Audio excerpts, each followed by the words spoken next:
स्वाभिमानी बूढ़ा। एक दिलचस्प कहानी। वह देखो देखने में ही गुंडा लगता है, कपड़ों को देखकर ही लगता है गवार होगा, उसकी भाषा तो देखो मुनहफट होगा। ऐसे ही हम लोग या हमारे आसपास के लोग दूसरे लोगों के प्रति पहली बार में ही कोई राय बना लेते हैं। आज की कहानी आपको इसी बुरी आदत से दूर रहने की सीख देगी। सर, वह देखो, वह जो सबसे आखिरी वाले टेबल पर बैठकर खाना खा रहा है ना, वह बुढ़ा आज पहली बार नहीं आया है। वह इससे पहले भी 2 बार अपने होटल में खाना खाकर जा चुका है, लेकिन उसने अब तक अपने उधार के पैसे नहीं चुकाए हैं और आज फिर आ गया है खाना खाने। होटल के एक वेटर ने अपने मालिक हीराचंद के कानों में धीरे से यह बात बताई। हीराचंद ने उस बूढ़े की तरफ एक नजर दौड़ाई, उसे ध्यान से देखा और अपने कर्मचारी से पूछा, आज कितने का ऑर्डर दिया है उसने? सर, वो भले ही उधार का खाता है, फिर भी वो कंजूस, कभी ज्यादा का ऑर्डर नहीं करता है। आज भी उसने बाकी दिनों की तरह ही सब्जी रोटी मंगाई है, 50 रुपए बिल होगा उसका। वेटर ने जवाब के साथ उस बूढ़े के प्रति अपने विचार भी व्यक्त किए। बूढ़े के साधारण से खाने का ऑर्डर देखकर सोचते हुए हीराचंद ने कहा, कुछ मजबूरी होगी उनकी, इसलिए बेचारे पैसे दे नहीं पाए होंगे। नहीं सर, ऐसे लोगों को मैं बहुत अच्छी तरह से जानता हूँ।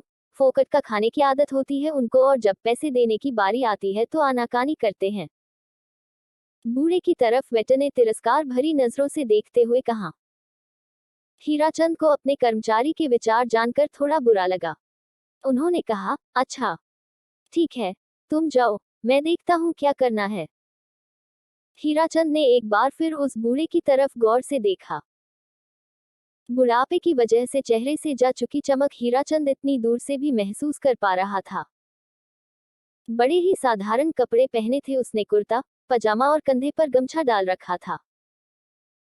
अपना खाना खत्म कर वह बूढ़ा सीधे काउंटर की तरफ हीराचंद के पास आकर खड़ा हो गया और बोला, साहब कितना बिल हुआ मेरा? पहले का उधार जोड़कर बताए। हीराचंद ने उसका पहले का और आज का बिल पहले से तैयार करके रखा था।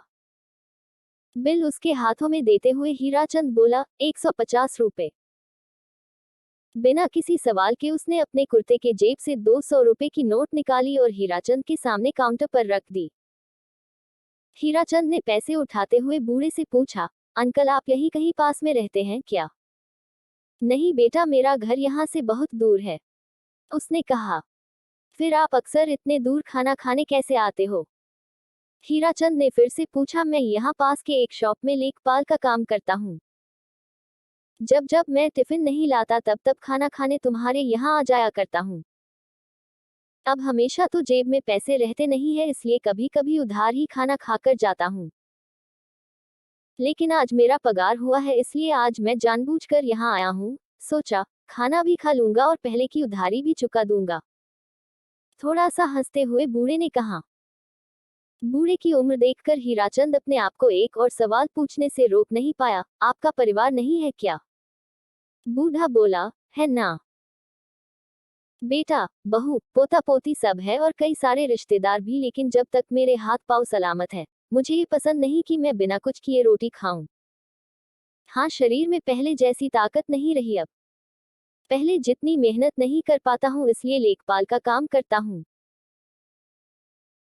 बूढ़े आदमी की ईमानदारी और इतना कठिन परिश्रम देखकर एक बार तो हीराचंद के मन में ख्याल आया कि उससे खाने के पैसे ना लिए जाए, लेकिन उसके साथ हुई इस 2 मिनट की बातचीत में हीराचंद ये तो जान गया था कि वह बुजुर्ग कितना स्वाभिमानी है। उसके स्वाभिमान को ठेस ना पहुंचे, ये सोचकर हीराचंद ने 150 रुपए काटकर 50 का नोट निकालकर उसकी तरफ बढ़ाया।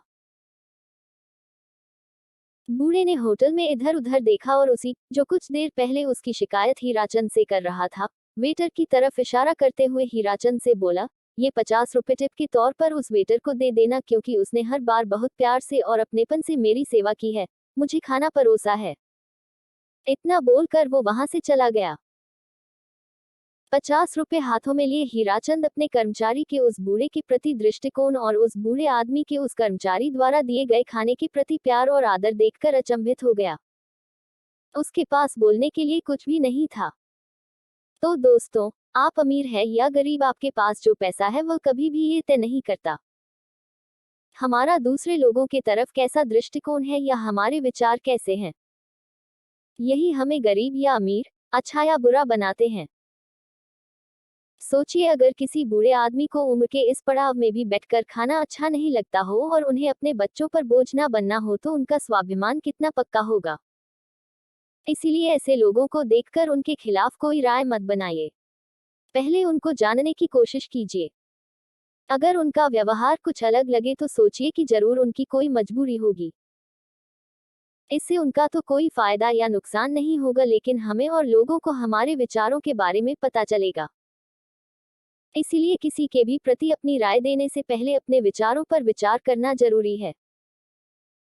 दूसरों को जज करने से पहले अपने विचारों को जज करना आवश्यक है कि कहीं हम गलत विचारों के अधीन होकर गलत व्यवहार तो नहीं कर रहे।